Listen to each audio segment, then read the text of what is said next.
The arrest took place on November 14th at 6:43 in the morning. Officers responded to an anonymous tip called in to the non-emergency line at approximately 5:58. The caller provided an address, a description, and a name, Marcus Webb. The caller disconnected before dispatch could request additional information or callback details. When officers arrived at the Grandview Apartments on Ashland Avenue, they found Marcus Webb in apartment 212, still asleep. He did not resist. He seemed confused but cooperative. He was read his rights. He was taken into custody without incident. The arrest report notes that he asked what he was being arrested for. Officers informed him he was being detained in connection with a homicide investigation. He asked who died. Officers did not provide a name at that time. This was standard procedure. What was not standard was what came next. The victim was identified as Daniel Frome, age 34, a systems analyst for a mid-sized logistics firm based downtown. His body was discovered in his office on the 9th floor of the Merrick Building on November 12th at 8:30 in the morning by a colleague who came in early to finish a report. The cause of death was determined to be blunt force trauma to the back of the skull, followed by strangulation. The medical examiner placed time of death between 10 and midnight on November 11th. The crime scene was relatively clean. No signs of forced entry. No signs of struggle outside the immediate area around the victim. A few items on the desk had been knocked over. A chair was overturned. There were minor scuff marks on the floor consistent with someone dragging their feet during the strangulation. Blood spatter analysis suggested the victim had been struck while standing near the window and had fallen backward, striking his head a second time on the corner of his desk. The strangulation appeared to have occurred while he was incapacitated on the floor. This was not a crime of passion. It was not frenzied. It had the appearance of someone finishing what they started. Security footage from the Merrick Building provided several critical pieces of evidence. Cameras in the lobby captured Marcus Webb entering the building at 11:14 on the night of November 11th. He signed in at the visitor log using his own name. He listed his reason for visit as meeting with Daniel Frome. The security guard on duty that night, a man named Gerald Ortiz, confirmed that Webb had shown identification and seemed calm. Ortiz noted that Webb had been to the building once before, approximately 3 weeks earlier, also to see Frome. Ortiz buzzed Webb through to the elevator. Footage from the 9th floor hallway showed Webb exiting the elevator at 11:19. He walked directly to Frome's office. The door was closed but unlocked. Webb entered without knocking. Approximately 47 minutes later, at 12:06, Webb exited the office, walked to the elevator, and left the building. Footage from the lobby showed him leaving at 12:13. He did not sign out. Ortiz was not at the desk at that time. He later stated he had been doing a brief walkthrough of the ground floor parking garage. This was corroborated by time-stamped keycard access logs. The connection between Webb and Frome was not immediately apparent. Initial background checks showed they had no mutual employers, no shared addresses, no overlapping social circles. They were not related. They did not attend the same schools. A deeper investigation revealed that Webb and Frome had been in contact over the previous 2 months. Phone records showed 11 calls between them, most lasting between 3 and 8 minutes. Text messages were brief and functional. Meeting times, confirmations. One message from Frome to Webb dated October 19th read, "We need to talk about this in person." Webb replied, "I know." Investigators initially theorized a business dispute, possibly involving money. Webb's financial records showed no unusual transactions. Frome's showed a $5,000 withdrawal on October 30th. The cash could not be accounted for. This became a working theory. Webb owed Frome money or Frome owed Webb, and the meeting turned fatal. Webb was questioned on the morning of his arrest. He waived his right to an attorney. This decision would later be walked back, but by then the damage was done. The interview was recorded. The transcript runs 43 pages. Webb denied being at the Merrick Building on November 11th. He stated he had never been to the Merrick Building at all. When confronted with the security footage, he became agitated. He insisted it was not him. When shown a still image from the lobby camera, He went silent for nearly 30 seconds. Then he said, "I was not in the city on November 11th. I did not arrive until November 13th. Detectives asked where he had been. He said he had been in Ohio visiting his brother. His brother's name is Carter Webb, residing in Dayton. Detectives contacted Carter Webb within the hour. Carter confirmed that Marcus had been staying with him, but the dates did not align. Carter stated Marcus had arrived on November 8th and stayed through November 12th. He left on the morning of November 13th and drove back. This contradicted Marcus Webb's statement. When confronted with this discrepancy, Marcus became insistent. He repeated that he did not arrive in the city until the 13th. He could not explain the footage. He could not explain why his brother's account differed from his own. He refused to say anything further without a lawyer. At this point, the case seemed straightforward. A suspect caught on camera at the scene. A clear timeline. A plausible motive still under investigation. Detectives prepared to forward the case to the district attorney. Then a patrol officer conducting routine follow-up interviews in the neighborhood surrounding the Merrick building spoke to a woman named Claudia Resch. Claudia Resch lived in an apartment directly across the street from the Merrick building. Her living room window faced the 9th floor. She frequently kept her window open at night. She was a light sleeper.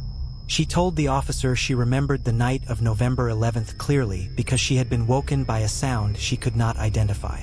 She looked out her window. She saw a man standing in one of the offices across the street. She noted the time. It was 11:40. She watched for a moment. The man was pacing. She could see him clearly because the office lights were on. She described him as white, average build, dark hair, wearing a jacket. When shown a photo array, she identified Marcus Webb. This corroborated the existing evidence. But then she added something. She said she had also seen the same man on the afternoon of November 10th, around 3 in the afternoon. She had been sitting by her window reading. She glanced up and saw him in the same office. He was standing very still, looking at something on the desk. She thought it was odd because he did not move for several minutes. She went back to her book. When she looked up again 10 minutes later, he was gone. Detectives reviewed security footage from November 10th. There was no record of Marcus Webb entering the building that day. There was no record of anyone visiting Daniel Frome that afternoon. Frome's key card access showed he had entered the building at 8:45 in the morning and left at 6:30 in the evening. His office door did not have a separate entry log. It was possible someone could have entered his office while he was elsewhere in the building, but unlikely. The 9th floor required key card access from the elevator. Visitors were always logged. Detectives re-interviewed Claudia Resch. She was certain of what she had seen. She was certain of the date. She had written it in her planner because she had been expecting a delivery that day and had noted the time she saw the man in the window as a way of marking when she had been home. The delivery confirmation on her phone showed a package had arrived at 2:53. Her planner showed the note, "Man in window across the street, 3:05. She was consistent. She was credible. Detectives could not dismiss her account. A second witness came forward 3 days later. His name was Robert Kenner, a maintenance worker in the Merrick building. He stated he had been on the 9th floor on the evening of November 12th, the day after the murder, performing routine checks on the HVAC system. He saw a man leaving Daniel Frome's office at approximately 7:30. He thought this was unusual because the office had been sealed as a crime scene earlier that day. He approached the man and asked what he was doing. The man did not respond. He walked past Kenner and took the stairs. Kenner reported this to building security immediately. Security reviewed footage. There was no one on the stairwell at that time. There was no record of anyone accessing the 9th floor after the crime scene had been established. Kenner was shown a photo array. He identified Marcus Webb. He was absolutely certain. Detectives asked Kenner if he was sure about the date. He showed them his work log. November 12th, 7th floor and 9th floor HVAC inspection, completed at 19:45. He had logged the encounter with the man in the office in his notes. It was there in writing. Marcus Webb had been in custody since the morning of November 14th. He could not have been in the building on November 12th. This was verified. His detention logs were clear. He had been processed, held, and questioned continuously. There was no gap in the timeline. He had not been released at any point. Detectives considered the possibility of mistaken identity. They showed Kenner additional photos. He insisted it was Webb. They asked Claudia Resch if she might have been mistaken about the date she saw Webb in the afternoon. She produced her planner and her phone records again. She was certain. Detectives began to entertain the possibility of an accomplice, someone who resembled Webb. This theory had problems. The security footage from the night of the murder clearly showed Marcus Webb. His gait, his posture, his facial features all matched. It was not a look-alike. It was him. The possibility of identical twins was investigated. Marcus Webb had one brother, Carter, who looked nothing like him. No adoption records suggested additional siblings. DNA samples from the crime scene, specifically skin cells recovered from under the victim's fingernails, were tested. The results came back as a match to Marcus Webb. This was expected. What was not expected was the presence of a second DNA sample, also matching Marcus Webb, found on the door handle of the office. The samples were compared. They were identical. This should not have been surprising except for one detail. The skin cells under the victim's fingernails were degraded in a manner consistent with samples exposed to air for approximately 72 hours before collection. The sample from the door handle was fresh. Detectives requested a second review of all security footage. They expanded the search to include the week leading up to the murder. On November 8th, footage showed Marcus Webb entering the Merrick building at 2:17 in the afternoon. He did not sign in. The camera angle did not capture the visitor log, but Gerald Ortiz, the security guard, was not on duty that day. The guard on duty was someone else, a substitute named Ivan Cross. Cross was interviewed. He did not recall Marcus Webb. He did not recall anyone matching that description visiting that day. He did recall the afternoon being quiet. Detectives asked why Webb was not logged if he entered. Cross stated that sometimes people would slip in behind other visitors when the door was propped open during busy periods. 2:17 was not a busy period. The footage showed Webb entering alone. The door closed behind him. Cross should have seen him. Cross could not explain it. The footage showed Webb taking the elevator to the 9th floor. He was not seen exiting. There was no footage of him leaving the building that day. Detectives checked the stairwell cameras. Nothing. They checked the parking garage. Nothing. Marcus Webb entered the building on November 8th and did not leave. Yet he was confirmed to have been at his brother's house in Dayton on the evening of November 8th. Carter Webb provided a photo of Marcus at a family dinner that night, time-stamped at 7:45. The photo was verified as unaltered. A third witness emerged. An office worker named Sandra Polk, who worked on the 7th floor of the Merrick building, came forward after seeing Marcus Webb's photo on the local news. She stated she had seen him on November 6th, waiting in the lobby. She had been leaving work late, around 8 in the evening. She noticed him because he was standing very still near the elevators, staring at the floor directory. She did not think much of it at the time. She took the elevator down. When she exited into the lobby, he was gone. She was certain it was the same man. She was certain of the date because it had been her birthday and she had stayed late to finish a project before taking the next day off. Detectives checked the footage for November 6th. There was no one matching Marcus Webb's description in the lobby at any point that evening. Sandra Polk was re-interviewed. She was asked if she might be misremembering. She became defensive. She insisted she knew what she had seen. She insisted she knew the date. Detectives did not press further. At this point, the case began to fragment. Detectives assigned to the investigation started to disagree on basic facts. One detective, a veteran named Raymond Hale, argued that the focus should remain on the night of November 11th, the only confirmed sighting supported by verifiable evidence.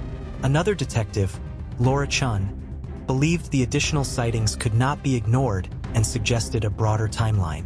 A third detective, Michael Arujo, noted that the DNA evidence created a paradox that needed resolution before any conclusions could be drawn. The district attorney's office requested a delay. The case was not ready. More investigation was needed. The problem was that the more they investigated, the less coherent the timeline became. Detectives re-interviewed Marcus Webb. His attorney was present this time.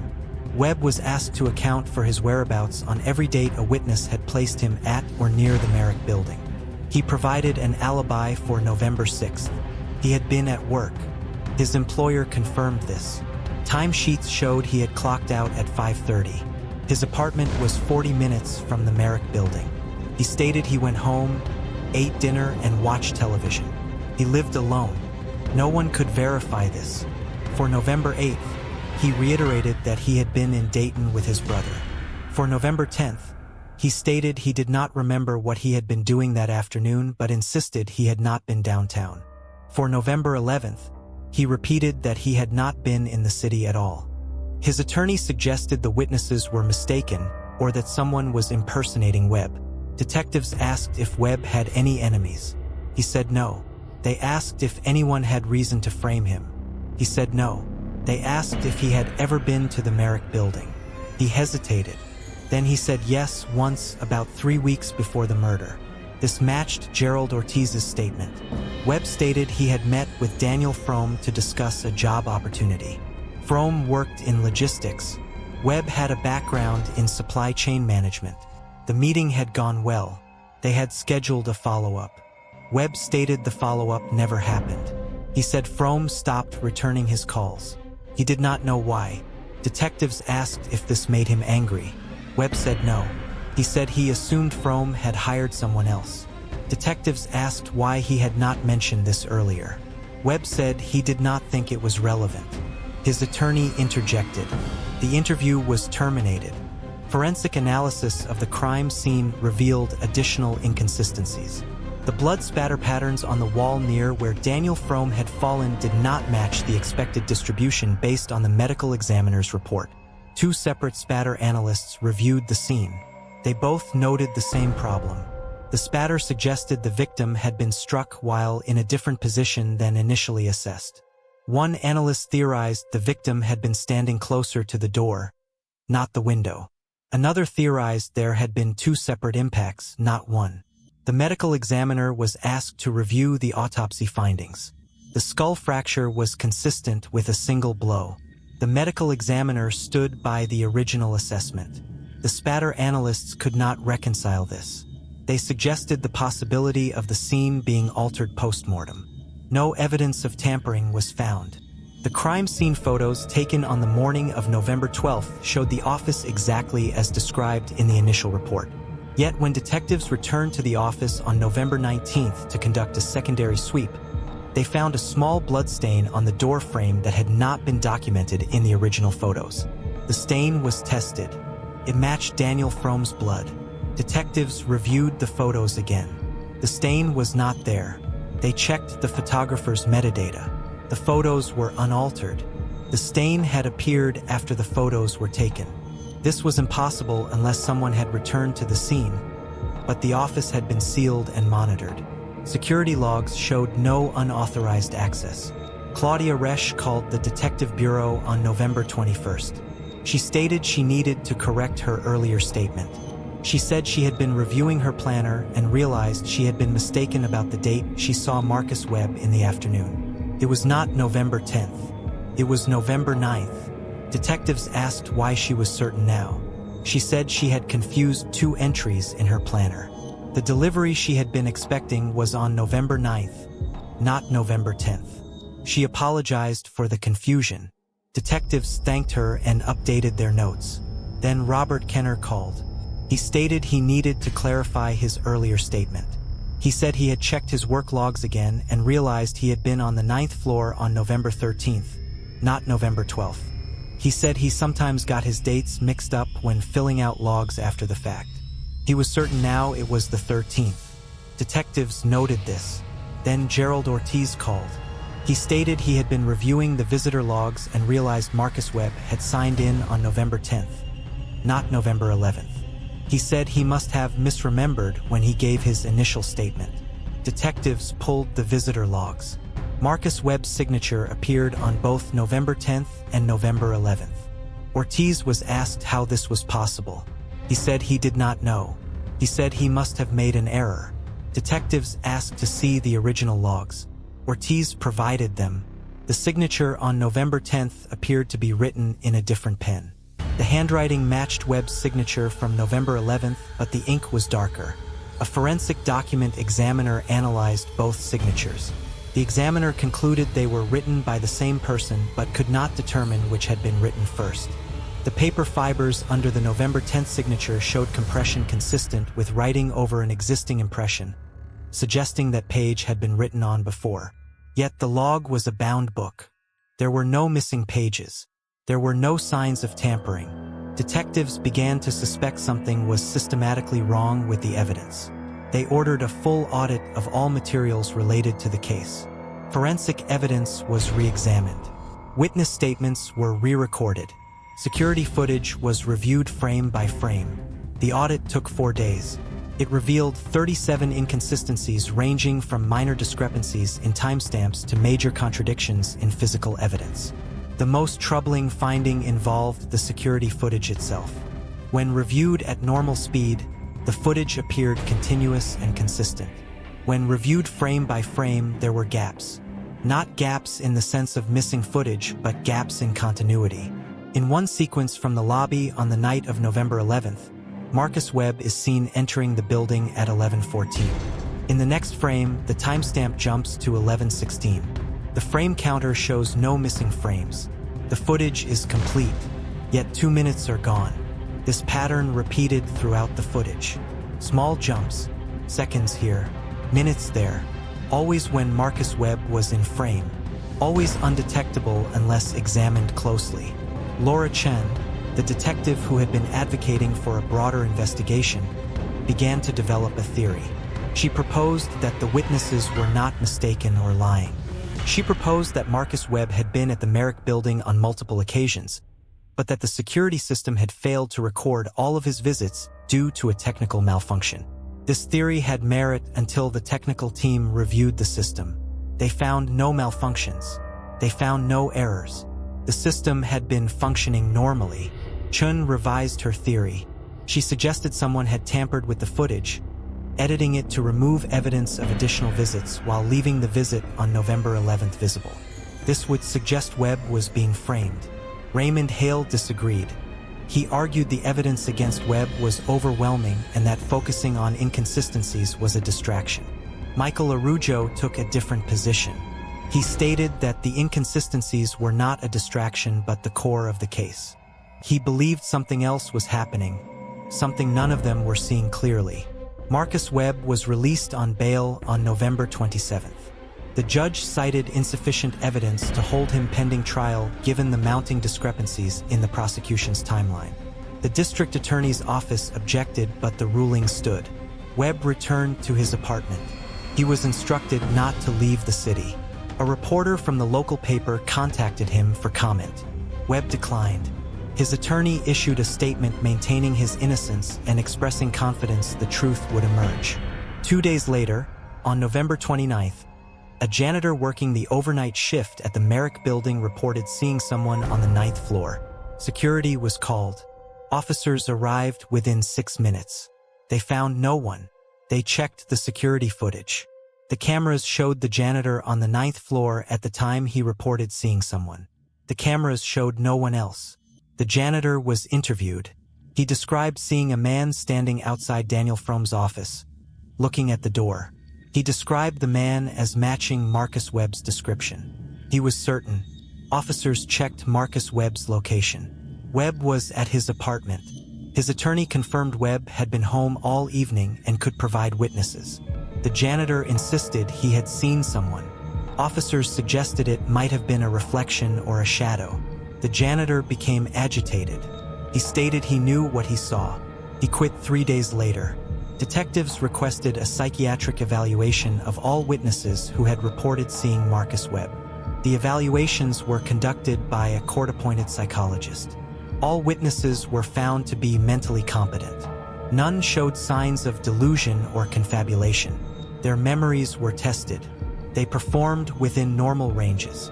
The psychologist noted that the witnesses showed unusual consistency in their certainty despite contradicting each other on specific details. The psychologist could not explain this. A second opinion was sought. The second psychologist reached the same conclusion. The witnesses believed what they were saying. They were not lying. They were not mistaken in the way people usually are mistaken. They remembered events that contradicted the physical evidence, but they remembered them with the clarity and confidence of true memories. Michael Araujo began working alone. He stopped attending briefings. He stopped coordinating with the other detectives. He spent his days reviewing the case file, looking for patterns. On December 3rd, he requested a meeting with the lead prosecutor.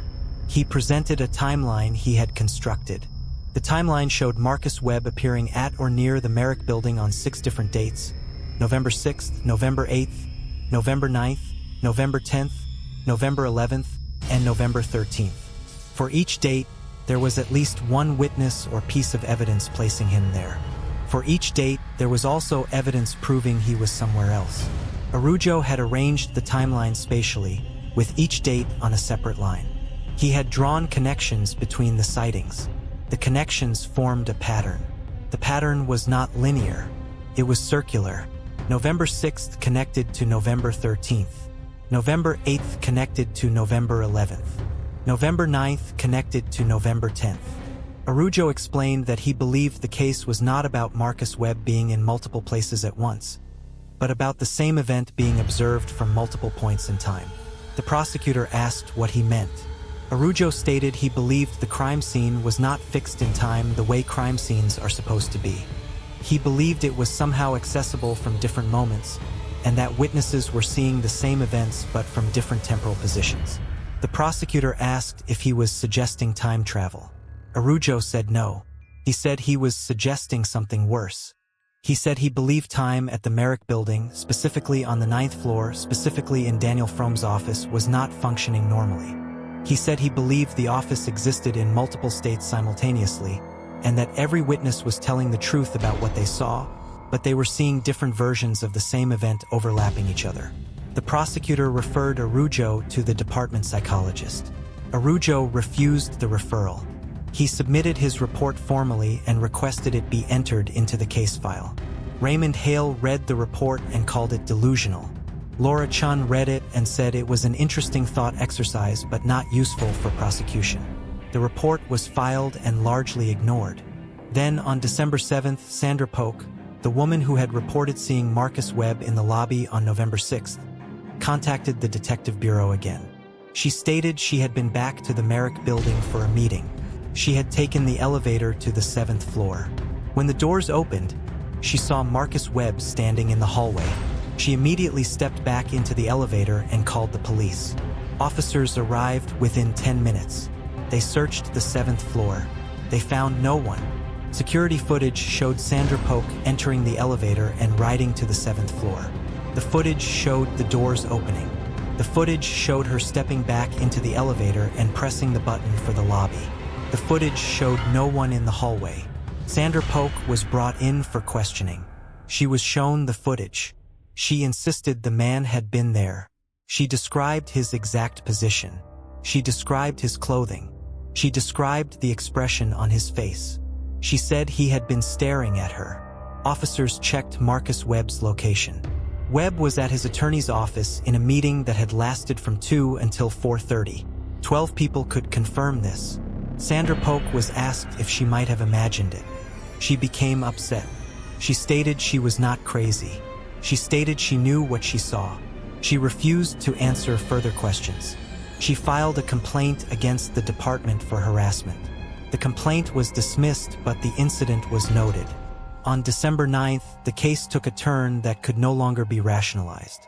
A package arrived at the Detective Bureau addressed to Michael Araujo. The package contained a flash drive. The flash drive contained a single video file. The video was security footage from the Merrick Building, specifically from the 9th floor hallway. The timestamp on the footage showed November 11th, 11:19, the exact moment Marcus Webb had exited the elevator. The footage showed Webb walking toward Daniel Fromm's office. This was consistent with the footage already in evidence. But this footage continued past the point where the original footage ended. In the original footage, Webb enters the office and the clip ends. In this footage, Webb enters the office, then the camera angle shifts slightly, as if the camera had moved. The hallway remains empty for several seconds. Then Marcus Webb exits the office. The timestamp shows 11:23. This was impossible. The original footage showed Webb inside the office for 47 minutes. This footage showed him leaving after 4 minutes. The footage continues. Webb walks back to the elevator. He presses the button. The elevator doors open. Inside the elevator is Marcus Webb. Two versions of Marcus Webb are now visible in the frame. The one in the hallway stares at the one in the elevator. Neither moves. The elevator doors close. The Webb in the hallway turns and walks back to the office. The footage ends. The flash drive was analyzed. The video file was intact. It had not been edited. The metadata showed it had been created on November 11th at 11:19. This matched the timestamp on the footage. The file properties showed it had been copied to the flash drive on December 8th. There was no information about who had created the file or who had sent the package. The package had no return address. It had been delivered by courier. The courier service was contacted. They had no record of who had paid for the delivery. Payment had been made in cash at a Dropbox. Detectives attempted to trace the origin of the footage. The Merrick Building Security Company was contacted. They stated their system did not have the capability to produce footage with shifting camera angles. Their cameras were fixed position. They were asked if any other system might have been installed in the building. They stated no. Building management confirmed this. There was only one security system. Detectives requested the original footage from November 11th be pulled again for comparison. The security company provided it. The footage was identical to what had been entered into evidence. It did not contain the additional content seen on the flash drive. Detectives reviewed every frame of the original footage. There was no splice point. There was no moment where the footage could have been altered. The footage on the flash drive showed events that had not been recorded by the building security system, or it showed events that had been recorded and then removed, but there was no evidence of removal, or it showed events that had never happened, but the footage was real. Raymond Hale officially withdrew from the case on December 12th. He stated he could not in good conscience continue working on an investigation that had lost all grounding in reality. Laura Chun requested a leave of absence. It was granted. Michael Arujo became the lead detective by default. He continued his work. On December 14th, he returned to the Merrick Building. He went to the 9th floor. He stood outside Daniel Fromm's office. The office had been unsealed after the forensic teams completed their work. It was empty now. The furniture remained, but Fromm's personal belongings had been removed by his family. Arujo stood in the hallway for 20 minutes. He was waiting. He did not know what he was waiting for. Then he saw something. At the end of the hallway, near the stairwell, a figure appeared. The figure was there for less than a second. Then it was gone. Arujo walked to the end of the hallway. There was no one there. He checked the stairwell. Empty. He returned to the office. He entered. The office was as it had been left. Desk, chairs, filing cabinets. He walked to the window. He looked out. Across the street, he could see Claudia Resch's apartment. The window was open. He could see movement inside. He watched for a moment. Then he turned back to the room. Someone was standing behind him. It was Marcus Webb. Arujo reached for his weapon. Webb did not move. Arujo drew his weapon and ordered Webb to the ground. Webb did not comply. Webb did not speak. Webb stared at Arujo. Arujo repeated the command. Webb remained motionless. Arujo called for backup on his radio. Dispatch responded. Arujo gave his location. He kept his weapon trained on Webb. Webb's expression did not change. Backup arrived within 4 minutes. 2 officers entered the office. They asked where the suspect was. Arujo turned. Webb was gone. The officers searched the office. They searched the hallway. They found no one. Arujo was asked what happened. He stated Marcus Webb had been standing in the office. The officers checked the security footage. The footage showed Araujo entering the office alone. It showed him standing at the window. It showed him drawing his weapon and pointing it at empty space. It showed him calling for backup. It showed the officers arriving. It showed no one else. Michael Araujo was placed on administrative leave on December 15th. He was required to undergo a psychological evaluation. He complied. The evaluation found him to be under significant stress but not experiencing a psychotic break. The evaluating psychologist noted that Araujo's description of events was detailed and consistent but could not be corroborated. The psychologist recommended continued leave and therapy. Araujo declined therapy. He requested permission to continue working on the case in a consulting capacity. The request was denied. He was told to take time off. He did not take time off. On December 18th, he returned to the Merrick building without authorization. He went to the 9th floor. He entered Daniel Fromm's office. He remained there for 3 hours. Security footage shows him sitting at the desk. He does not move. He is staring at the door. At one point, he appears to speak, but there is no audio. At another point, he stands and walks to the window, then returns to the desk. He does this several times. He leaves the office at 8:43. Security footage from the lobby shows him exiting the building. He appears calm. He gets into his car. He drives away. He does not return home. His car is found the next morning in the parking lot of a diner 60 miles outside the city. He is not in the car. He is not in the diner. He is never found. The case against Marcus Webb was formally dropped on December 22nd. The district attorney's office issued a statement citing insufficient evidence and irreconcilable contradictions in the timeline. Marcus Webb was informed of the decision by his attorney. He did not comment publicly. He did not speak to the press.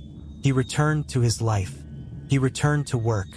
He moved to a different apartment in January. He stopped answering questions about the case. People who knew him said he seemed quieter. He seemed more withdrawn. He seemed like he was waiting for something. On January 9th, Claudia Resch called the detective bureau. She stated she had seen Marcus Webb again. She said he was standing in Daniel Fromm's office. She said she could see him through her window. She said he was looking directly at her. Officers were dispatched. They arrived at the Merrick building. They went to the 9th floor. The office was empty. They checked the security footage. The footage showed no one entering or leaving the office that evening. Claudia Resch was contacted. She was asked if she was certain about what she had seen. She said yes. She was asked what time she had seen him. She checked her phone. She said it was 7:32. Officers checked the footage from that exact time. The office was empty. Claudia Resch was told this. She insisted she had seen him. Officers suggested she might have seen a reflection. She said it was not a reflection. She said he had been moving. She said he had waved at her. Officers did not pursue this further. The call was logged as a possible false report. No further action was taken. On January 15th, Robert Kenner reported seeing Marcus Webb in the building again. He was doing maintenance work on the 8th floor. He took the elevator to the 9th floor to check a ventilation issue. When the doors opened, Webb was standing directly in front of the elevator. Kenner stepped back. The doors began to close. Webb did not move. Kenner pressed the button to hold the doors open. The doors opened again. The hallway was empty. Kenner exited the elevator. He walked the length of the hallway. He saw no one. He completed his work and left. He reported the incident to building security. Security reviewed the footage. The footage showed Kenner entering the elevator on the 8th floor. It showed the doors opening on the 9th floor. It showed Kenner stepping back, then pressing the hold button. It showed him exiting into an empty hallway. Kenner was interviewed. He described what he had seen in precise detail. He was asked if he had been sleeping well. He said yes. He was asked if he was under any unusual stress. He said no. He was asked if he was certain it was Marcus Webb. He said absolutely certain. Security filed a report. The report was sent to the Detective Bureau. It was noted but not investigated. Robert Kenner requested a transfer to a different building. His request was approved. On February 3rd, Gerald Ortiz, the security guard who had been on duty the night of the murder, did not show up for his shift. His supervisor called him. There was no answer. A welfare check was requested. Officers went to Ortiz's apartment. The door was unlocked. The apartment was empty. Ortiz's belongings were still there.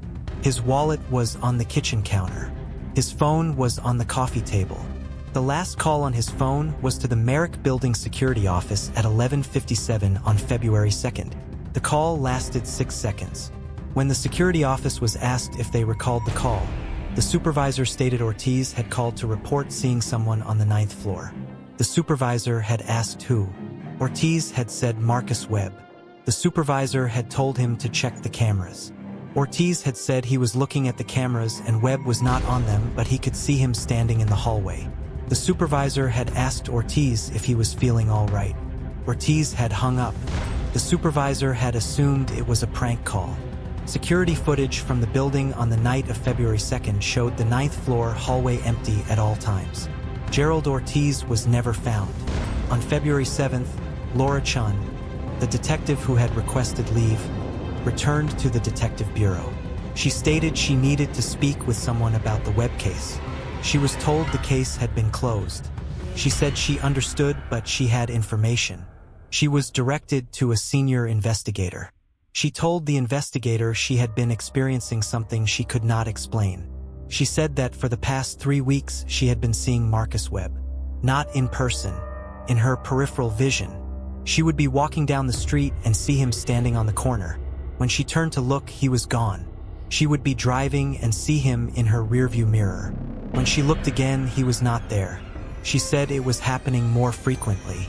She said she saw him every day now. She said she knew it was not real, but it felt real. The investigator asked if she had spoken to anyone about this. She said no. She said she was afraid of how it would sound. The investigator suggested she speak with a therapist. She said she would. She left. She did not speak to a therapist. On February 14th, Laura Chin did not report for duty. A welfare check was conducted. Her apartment was empty. Her car was in the parking lot. Her phone was on the kitchen table. The last message on her phone was a text she had sent to herself. The text read, "He is always here, he is always there, he is always when." On March 1st, Raymond Hale, the detective who had withdrawn from the case, contacted the detective bureau. He stated he needed to report something. He was told to come in. He arrived within the hour. He appeared agitated. He stated he had been avoiding anything related to the Webb case, but he could no longer ignore what was happening. He said he had started seeing inconsistencies in other aspects of his life. Small things at first. He would write something down, and when he looked at it later, it would say something different. He would have a conversation with someone, and later they would deny the conversation had happened. He would remember events one way, and everyone else would remember them differently. He said it had been getting worse. He said he had started to suspect his memory was failing until he realized the problem was not his memory. The problem was that things were changing. Events were rewriting themselves. He said he believed it started when he worked on the Webb case. He said he believed something about that case had infected his perception of time. He said he believed he was experiencing what the witnesses had experienced. He said he needed help. He was referred to the department psychologist. He refused to go. He said psychologists could not help with this. He left. He drove home. He did not arrive. His car was found on the side of the highway. The engine was still running. The driver's side door was open. Raymond Hale was never found. On March 8th, Marcus Webb walked into the detective bureau. He stated he needed to turn himself in. The officer at the front desk asked what for. Webb said for the murder of Daniel Frome. The officer explained that the case had been closed due to insufficient evidence. Webb said he knew. He said he was guilty anyway. He said he killed Daniel Frome. The officer asked when. Webb hesitated. Then he said he did not know when. He said he killed him on November 11th. He said he also killed him on November 9th. He said he killed him on November 10th. He said he had killed him on dates that had not happened yet. He said he could not stop killing him. The officer asked if Webb needed medical assistance. Webb said no. He said he needed to be arrested. He said it was the only way to make it stop. The officer explained that he could not be arrested for a crime he had not committed or for a crime that could not be proven. Webb began to cry. He said he kept going back. He said every time he thought it was over, he found himself in the hallway again. He said he would enter the office and Daniel Frome would be there and it would happen again. He said he did not understand why.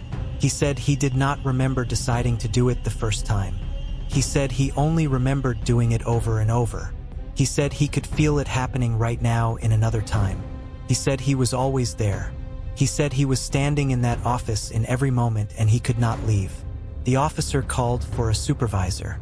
The supervisor arrived and spoke with Webb. Webb repeated his statement. He was asked if he wanted to speak with an attorney. He said no.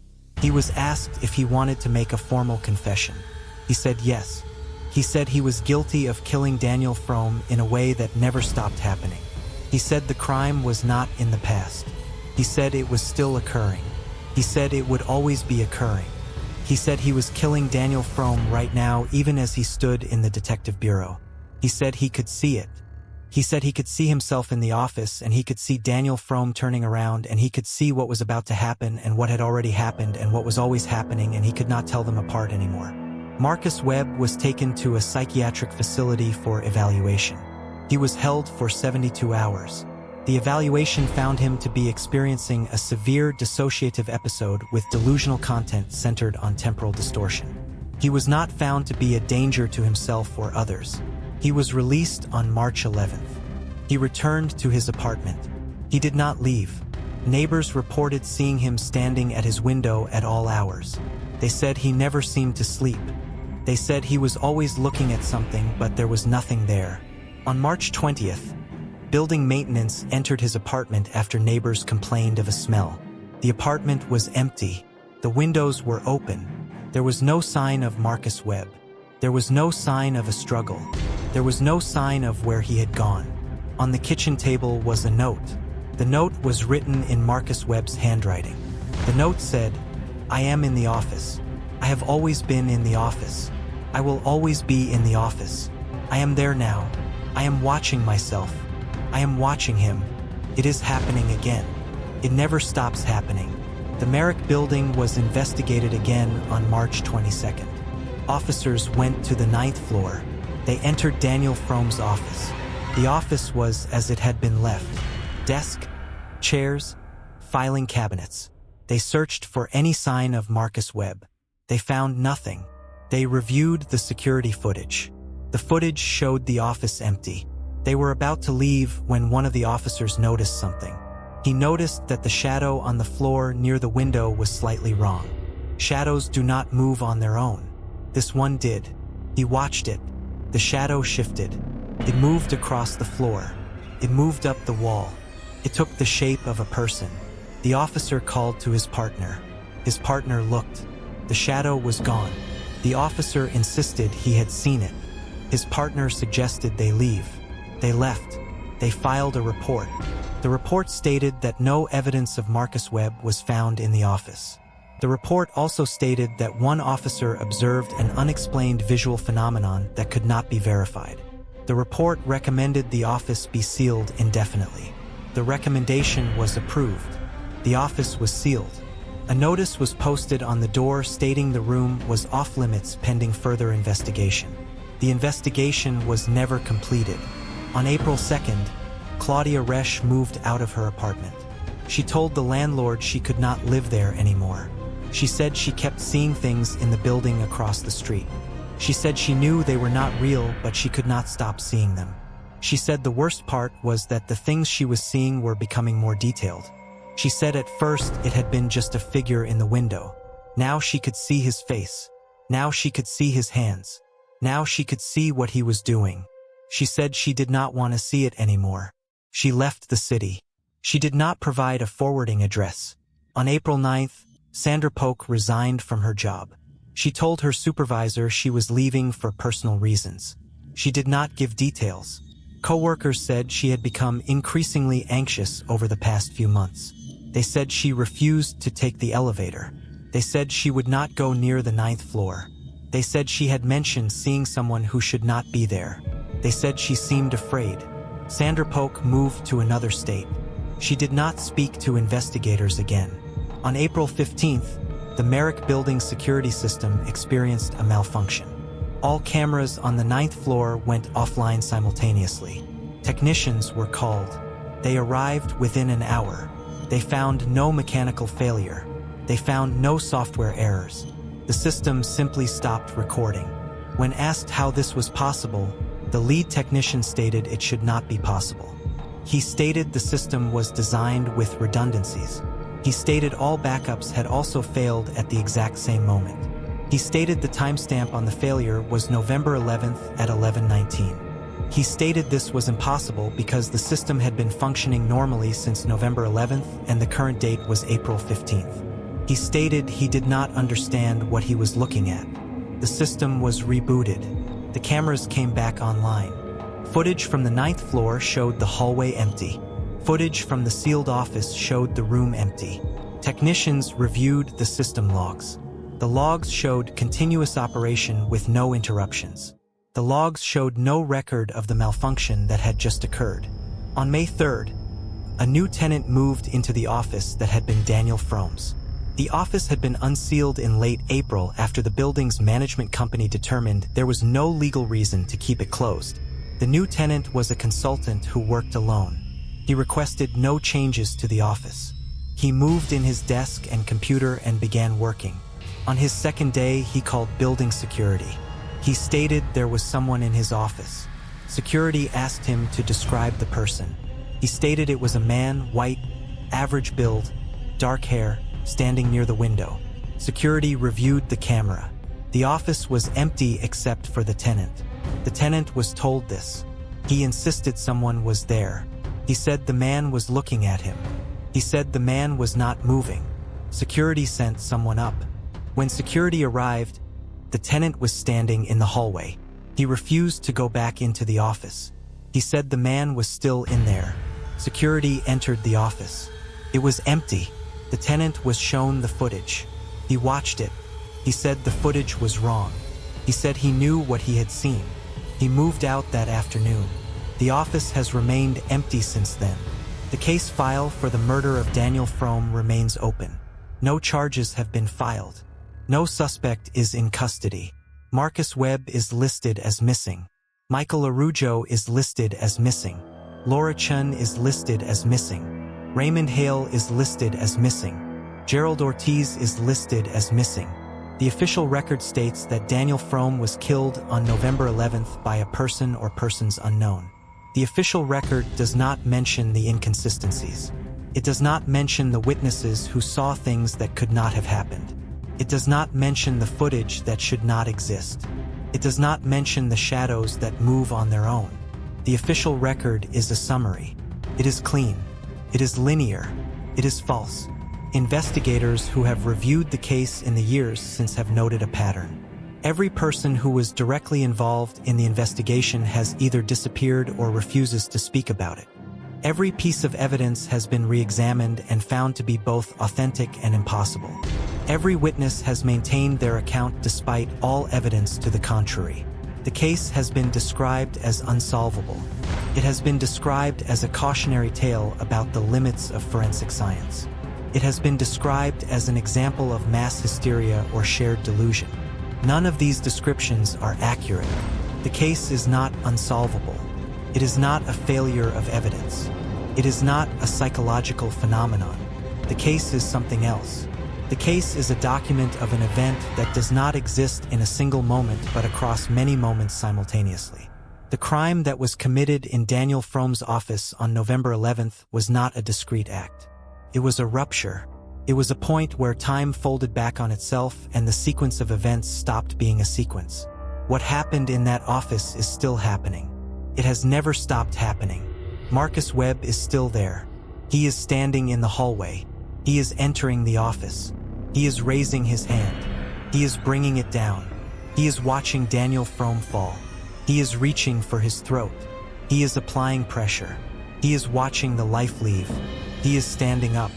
He is walking to the door. He is leaving. He is arriving. He is always arriving. He is always leaving. He is always in the moment before and the moment after and the moment during. Daniel Frome is still dying. He is turning. He is seeing Marcus Webb. He is falling. He is struggling. He is stopping. He is dead. He is alive. He is always dying. The office is empty. The office is occupied. The office is a place where time does not move forward because forward is no longer a direction that exists there. Anyone who enters that space can feel it. The air is wrong. The light is wrong. The silence is too heavy. People avoid it now. They do not go to the 9th floor unless they must. They do not look at the sealed door. They do not ask what is inside. They know something is inside. They know it is still happening. They know that if they open the door they would see it. They would see Marcus Webb standing over Daniel Frome. They would see Daniel Frome falling. They would see the moment repeating.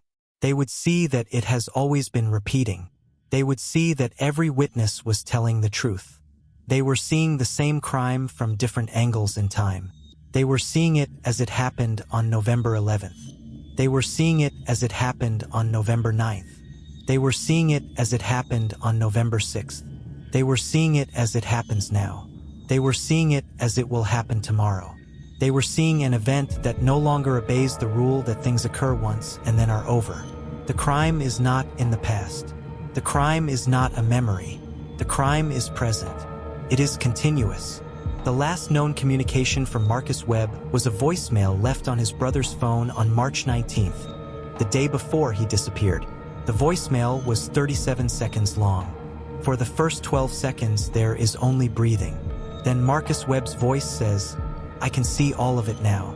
I can see every time I did it. I can see every time I am doing it. I can see every time I will do it. I understand now. It was never about killing him once. It was about killing him always. I am always there. I am always him.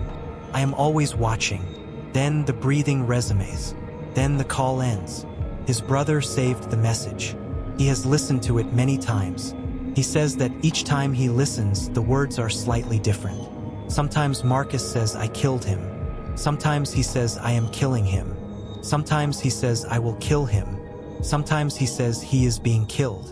The brother cannot tell if the message is changing or if he is remembering it differently each time.